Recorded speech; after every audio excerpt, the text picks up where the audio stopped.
gaming for £25 in 2025? You can, if you do it on a Chromebook. Now, I picked this up on eBay. I did almost no research at all. I just had this cool tagline of, can you game for £25 in 2025? And I started hunting around looking for something that I could game on. But it had to not be total junk, because, you know, you probably noticed on the channel recently, I've not been doing many videos, I've not been posting much. It's because I've not been spending much money. So I wanted to keep it in an affordable price, and I had a lot of caveats. One, it had to not be junk. Two, it had to be, you know, usable. I wanted to get some use out of this over the next year. Three, it had to be £25. And four, it had to be meaningful to other people who might actually want to game for a really limited budget and get something half decent. So that's why I picked up this. See, it's a Chromebook, and it's made by Lenovo. And it's a refurbished job. I haven't even picked the sticker off. As you can see, there's some white spot marks in it, where I haven't actually even cleaned the thing yet. I've just been using this for the last couple of weeks. And today we're going to go over it in a little bit more depth. So what have I actually got here? Well, firstly, it doesn't like to open one-handed. It's the AMD A4 powered Lenovo Chromebook. And it's a bit messy, but it's actually all in one piece. That's the main thing. And as you can see, I'm actually standing, well, I'm in my summer house, but you know, I'm pointing outside. You can see this is actually okay brightness. It's set to the maximum brightness, and it's viewable at about 7 PM at night. So it's pretty good. So it's got an AMD A4, which is a 2-core, 2-thread. The A4 is a 9120C processor. It's quite low power, it's only 5 watts.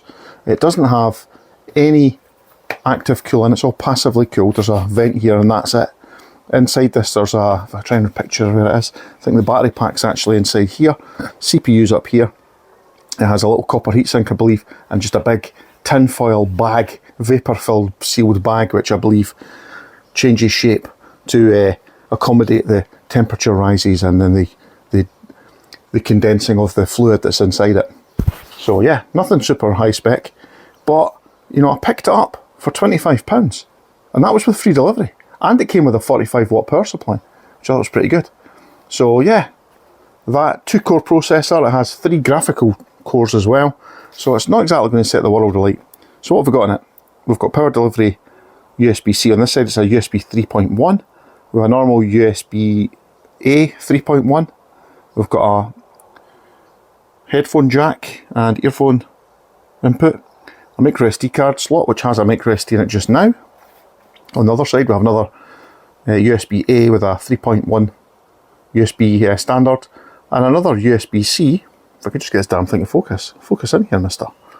Another USB-C 3.1. And you can charge on this one too, and a Kensington lock, and that's all you get. Top's made of aluminium, and the rest of it is made of plastic. But you know what? It's actually okay. We open it up again. It doesn't have that quality of hinge where you can open it up one-handed, but it's got a nice firm hinge. It will open up to completely flat. It's got a nice keyboard, I have to say. Now, I've typed a lot on this in the last couple of weeks, and it's held up well. What I will say is none of the buttons have came off. That's the kind of main thing. You know, these things are generally absolutely destroyed in education establishments, and this one is in fine condition. Doesn't have any major scratches on it. It's a bit fingered here, but that's because I've been using it a lot the last couple of weeks. It's a decent sized touchpad. It's a single click, but you can single tap or double tap, 2-finger tap, sorry, for a right click, as it were. And let's get into the basics of why I purchased this. So what doesn't the Lenovo 14E Chromebook do well? Well, I'm going to say it doesn't do Android apps particularly well. It's not entirely a failing of the Lenovo itself. Some apps are just not designed to run full screen. So this is Vampire Survivors, and when you try and make it go full screen, it just wants to go to portrait mode. And when you try and set it up in here, there is no option to change it to extendable sized. But even when you do run it at this, and we're going to use a Google Stadia controller, I picked up for £9, well £8.50 when it was, so add that to the cost. And you can play the game, but as you'll soon see, as you can see here, we're running about, must only be about 1 or 2 FPS. Now, This feels like the end game of Vampire Survivors when it first came out. You know, you were getting near the end, it would go down to single digit frames. And as you can see, this is pretty unplayable. It's in a little window. So let's try another app. We'll just quit this just now. Now, I didn't try every app there was under the sun, but I tried a few that I thought would work. I tried the original Angry Birds 2, for example. That runs a little bit better. Again, still not really designed for controller input, so we'll just put that to one side and we'll use the touchscreen. I mean, graphically it scales really nicely to the screen, but it is very slow to respond. It will sit at this loading screen for quite some time. And I'll just fast forward on to when we actually get into some gameplay, and I'll tell you how long that took. That took 2 minutes to get to this point, from initial kicking off. And as you can see, it's not running particularly well. I mean, we should be in the game by now. Nothing happening. You can get into the game, it just takes a very long time to get there. Let's try an Android game which runs a little bit better. So here we have Stardew Valley, and this has actually been tweaked for Chromebooks, and it runs actually pretty well. Still not at full FPS, but it does actually load relatively quickly. It will load full screen, and yeah, it seems to work. And I'm pretty sure it has controller support as well, if I remember correctly. So as you can see, once the game's up and running, it actually plays pretty well.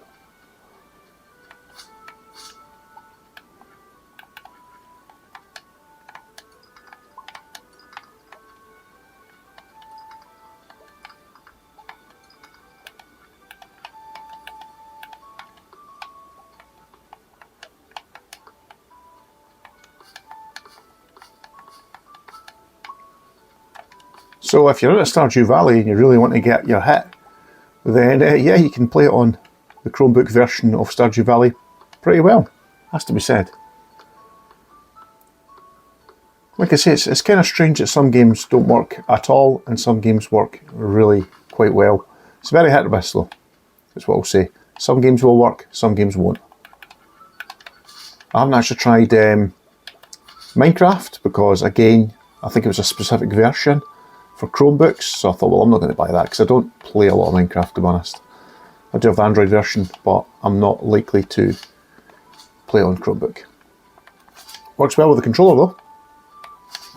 Two Google devices together work quite well. So let's try something else. What I kind of picked this up for was two main types of gaming.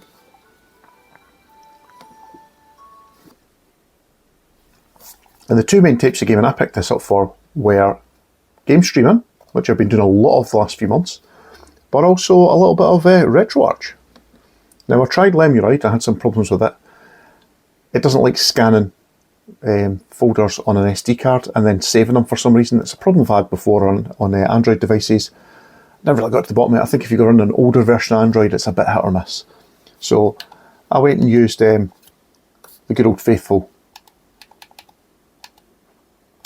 with RetroArchch. And what I will say is, this will play any manner of handhelds, as long as they're retro enough.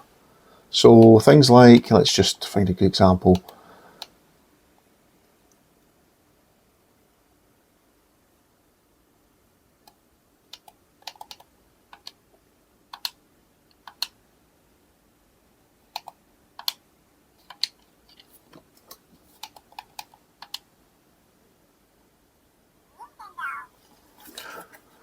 So you can play Game Boy Advance, Yoshi's Island. Now this is a great game that I like to show on the really budget handhelds because it plays terrible on some of them, like the SF2000, a great example where, you know, 60 FPS, that's what you're aiming for.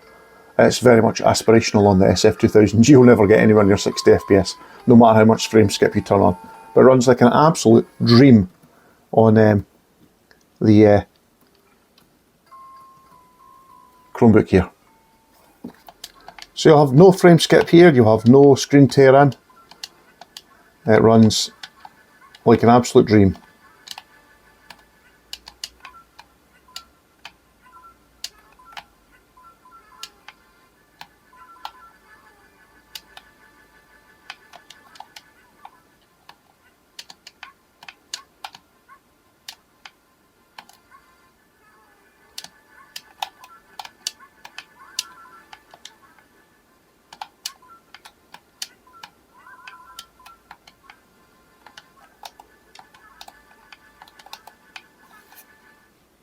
No issues here, is there? So let's move on to another bit of emulation. Something maybe a bit more recent than Game Boy Advance. So as you probably noticed earlier, it seems to have PlayStation. I've got PlayStation 1 on here. From what I've tested, it runs pretty well. Let's try a bit of Crash Bandicoot. Now this is upscaled 3 times, I think I've set this up.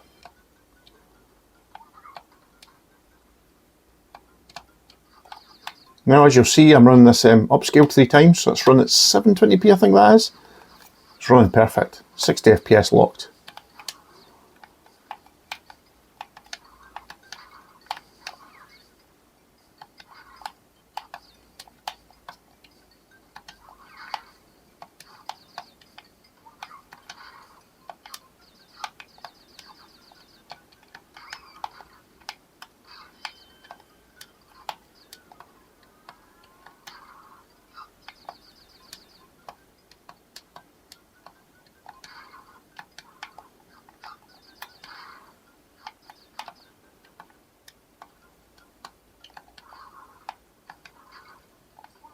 So as you can see, runs great on PS1. Unfortunately, that's where the good news ends when it comes to emulation. PS1's pretty much your limit. You try something like, I don't know, try PlayStation Portable for example, and we'll try a bit of God of War, because you know that's really going to push it. This is running at 1x, I think, and yeah, it starts quite well, but it goes downhill fast.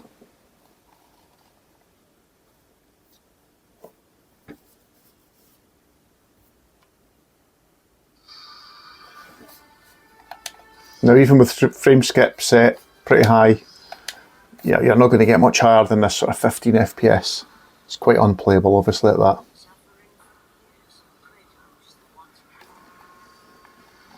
And here you have it, 7 FPS. It's running well, isn't it? So yeah, PSP, it's a bust by the time you get to PSP. Anything up to PS1 though, will play really, really well. And this is 1 times resolution. This is where 2 cores, 2 threads, it just can't manage. I think if this was a 2 core 4 thread setup, you might get into the 30s. But you know, currently PSP, absolutely unplayable. So let's cut over to where I actually have been using this the most, and I've been using it online gaming. So here we are, playing a bit of Forza Horizon 4. We're using Xbox Game Pass. As you can see, if I click on the screen up here, we should get the Xbox button popping up eventually. There you go, see? And yeah, it runs really well. Pretty responsive, looks pretty good, and all I'm doing is relying on my half-decent internet connection.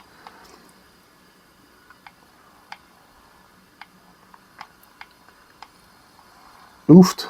Now this is where I see one of the main plus points of an old Chromebook. Because they're actually designed for being online and doing stuff via the browser with Chrome, you tend to find that online gaming runs pretty well. So here we are, like I say, Xbox Game Pass, do a bit of cloud streaming, and this is just run like a dream. Okay, I'm driving through a dust storm just now, which doesn't look great, but now we've got a little stutter there. In fact, we've got a really big stutter there. Now that is probably down to the fact I'm actually playing in my summer house and I don't have a really good internet connection out here. When I play this in the house, I see very, very rarely see any kind of stutters.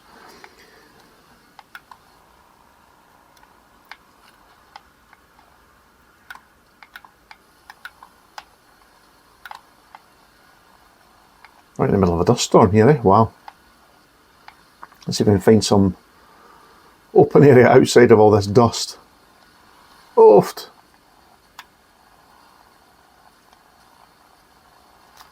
You probably hear my controller vibrating as well. Yeah, so if you have a broadband connection in the UK, say with British Telecom for example, you may actually qualify for Xbox Game Pass Ultimate. And if you do, and you don't, oops, I wasn't paying attention if you do qualify for that, but you don't have a gaming PC at home or an Xbox or anything like anything powerful like that to take advantage of these free games, then using something like a Chromebook and playing remotely like this is a great way to utilise that free add-on that you're getting with your broadband. You know, on a £25 console, or Chromebook I should say, you're getting that full Xbox experience. Because remember, this is an Xbox. So yeah, there we go. I think this proves that Xbox cloud gaming works pretty well. Yeah, occasionally you might get a stutter. I got a big one there earlier on. Seems to have settled down now though. So yeah, this is running like a dream. Let's pop over to a different platform. I think next up we'll try Luna. That one generally, in my experience, is not the strongest, but let's just see how we get on with it today.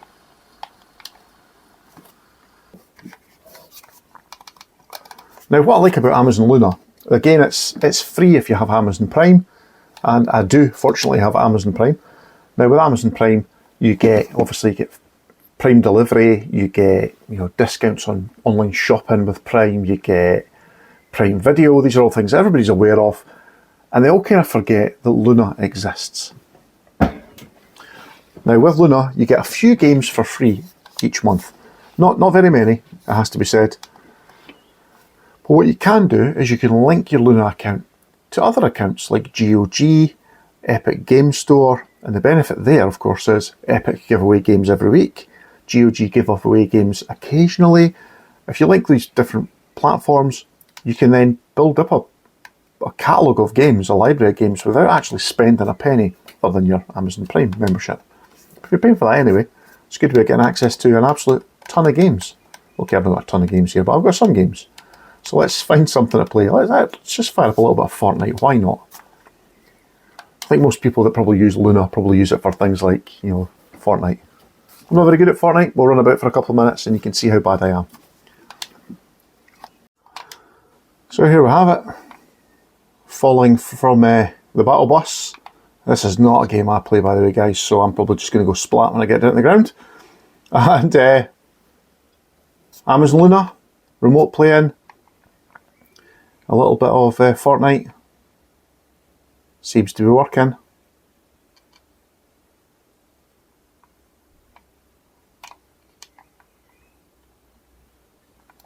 That's a bit stuttery though.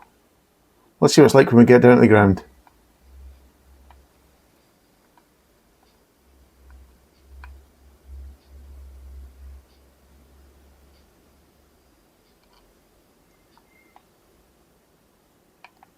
Wow.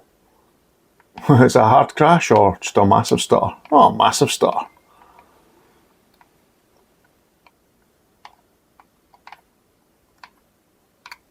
Okay, this isn't particularly easy to play.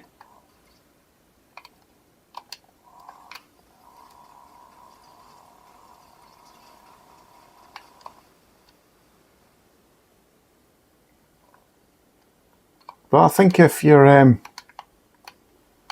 the sort of person that plays this game a lot and you've got a solid enough connection, it'll probably be okay. We're getting some big stutters, but it's just what's to be expected really when you do some of this.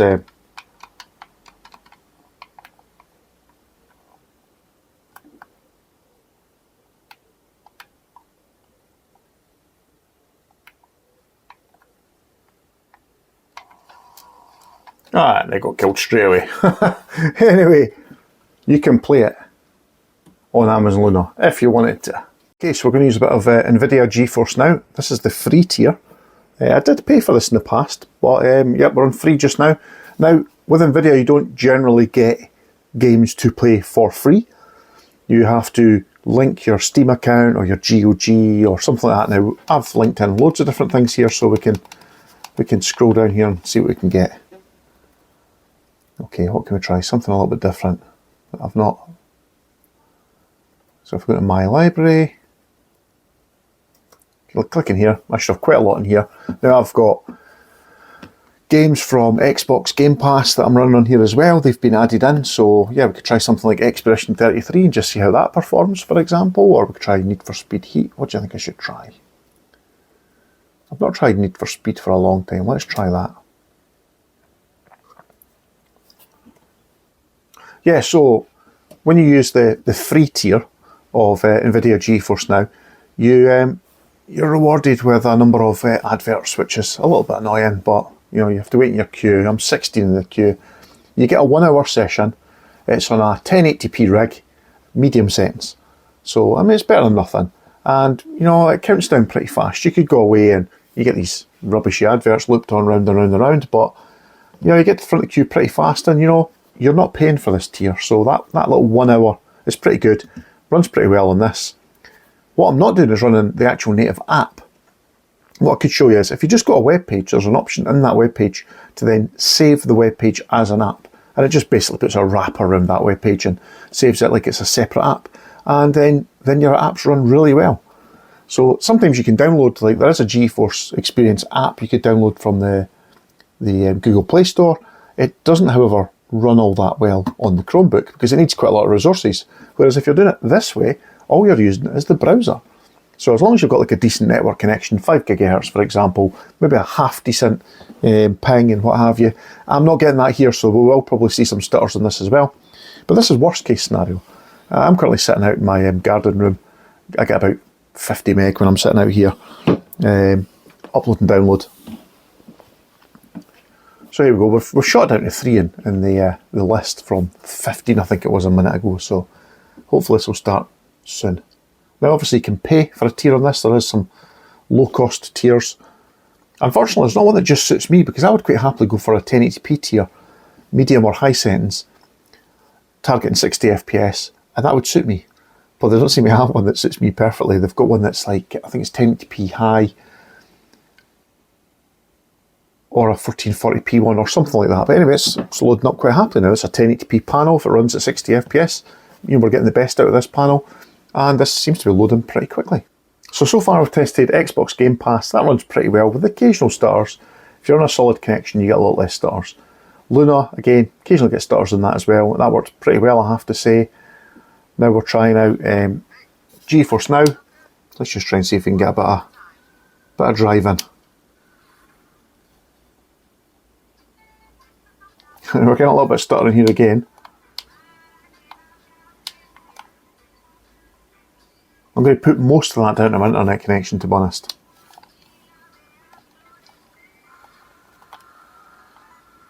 Now it does look to me like this is running quite a lot of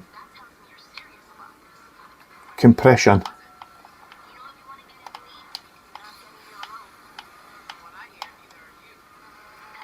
But it seems to be running pretty well. It's pretty responsive.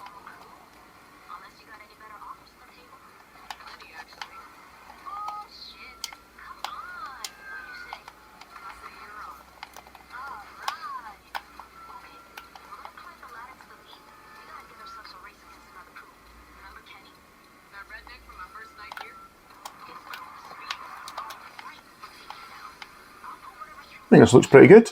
It's pretty playable. And if you've got a free tier of games, then going on GeForce Now for an hour at a time really isn't so bad.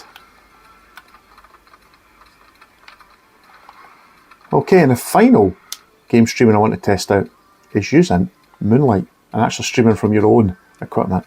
So my equipment's in the house, physically connected. We'll make a slightly better connection with that. So let's just check that out. So here we are streaming from my Minis Forum HX80G, which is indoors at the moment, and I like to use the Playnite front end because it gives me that nice console effect. And I have to admit, this PC that I'm using is a bit like the cobbler's shoes. It's not in the best condition right now, it needs a bit of work, but everything seems to be working okay on it so far. I haven't streamlined the machine, I haven't updated it recently, I haven't tidied it up, so it's probably around about the worst it could possibly be running at the moment. So hopefully Expedition 33 runs okay. I've been playing quite a lot of this recently. I still haven't got to finished Act 3, just got to the start of it, to be honest. So hopefully I won't give you any spoilers here. I'll just randomly be going about and I'll show you how terrible I am. In fact, I'm stuck at one bit just now while I try and master the inputs. And obviously flicking between different systems with different amounts of input lag. It has thrown out my my balance a little bit, but I'm trying my hardest on this, and it's a good game. I'm enjoying it. So I haven't played much of it on the Chromebook so far because I have been playing it just directly on my mobile phone handset with attached controller. So let's just see how we get on with this. So I'll show you how bad I am at the painting workshop here. Hopefully this isn't too much of a spoiler. Now my PC in the house is, I think I've set it to 1080p just because most of the devices I connect are running at that. And I think I'm running about 20 meg through Moonlight at the moment. So we might see some bitrate issues at the top, we might not. Yeah, we're going to get a little, there you go, so we are getting a poor connection. This isn't showing this little unit in the best light, and what I'll probably do is I'll cut over to some footage that I film indoors when I've got a really solid connection, just to show how much better this can be.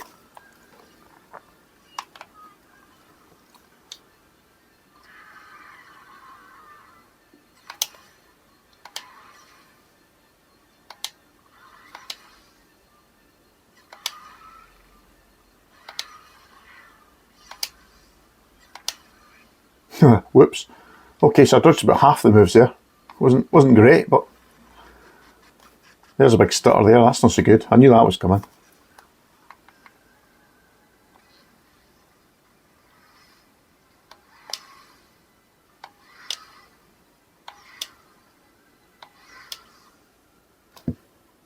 Dodged every hit there though, so that was okay.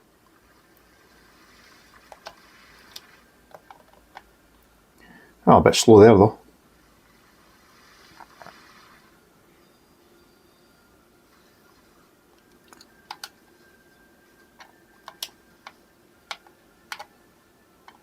Well, I've no hits. That was quite bad, wasn't it?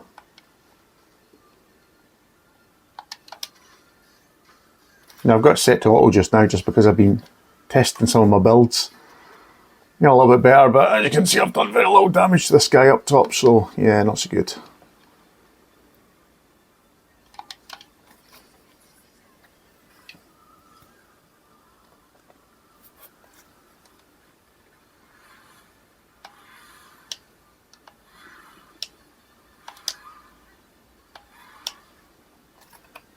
What can I say? It's possible to play these games. Oh, maybe not when you get a start like that though.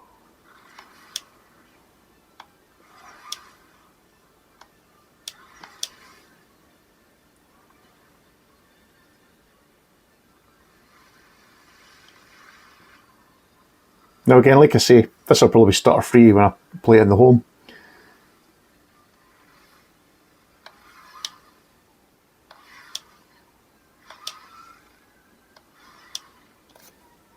But once you've timed these moves and learned,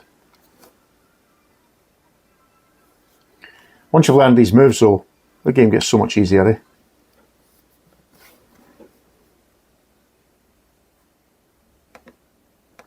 And so there we have it. Can you game on a £25 Chromebook? Well, you're not really gaming on the Chromebook, you're gaming with the Chromebook. But yeah, of course you can. And you can do other things like you can run Netflix. Now here's a good example where you can run the Netflix app, the native app, and it runs at 720p SD resolution. And it runs quite slowly. Or you can run the web page, which then containerizes itself as an app, which is pretty good.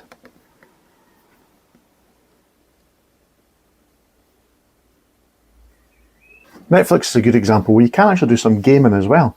So there's some games like, I don't know, let's have a look here. So there's, I think if you click on Dead Cells, it'll say about downloading it from the Google Play Store. You can't actually download this game because it's not Chromebook enabled. But there is some games in here. I think there's a bit we got online games somewhere at the top. Look up to games up here. Some games run in a window, so you're basically cloud streaming those games. Like Oxenfree is a good example. You click on that, and you can play the game straight away, which I think is really fantastic. And it's another neat feature of Netflix, for example, where you may be paying for one thing, and you know that there is actually Android games available, but there's also cloud gaming available. Now it's in beta, but you can play it with something like a Chromebook, and it gives you that access to games that you may not play, or may not have realised you could play because you maybe only use Netflix on your mobile phone, for example, or you maybe only use it on a TV. Now you can try it on something like this with a controller. I'm not sure if this controller enabled this game, but you get the idea.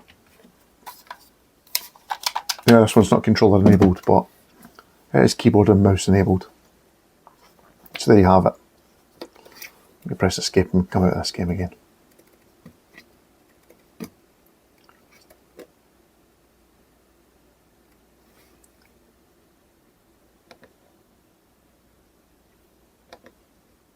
And of course you can play various video streaming platforms if you wish. Let's just try fire up one of my own videos on YouTube. That way I can't be copyright struck with my own video.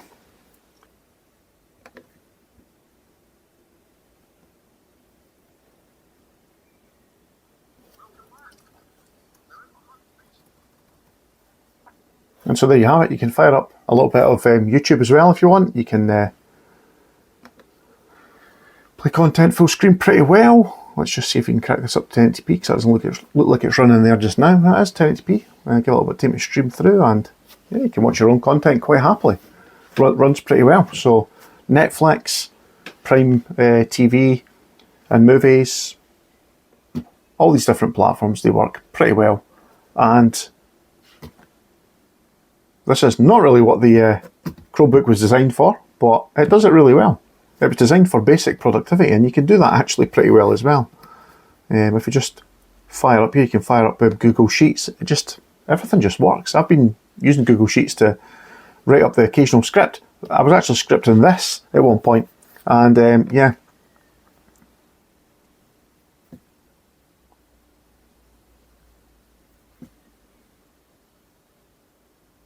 So I started creating a script for this video, but in the end I just binned it and decided to do my usual, play it as it comes, and try and see if I can get the video done in a quick, timely manner.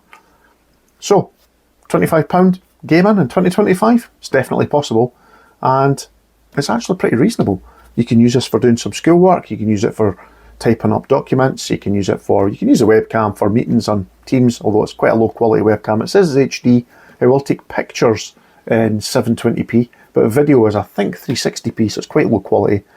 You can stream on it, you can play some Android games, especially if they're games that have been particularly tweaked for Chrome OS, such as Stardew Valley, and you can play retro emulation on it up to PS1 without too much issues. You can even upscale them and add filters and shaders and all this stuff as well.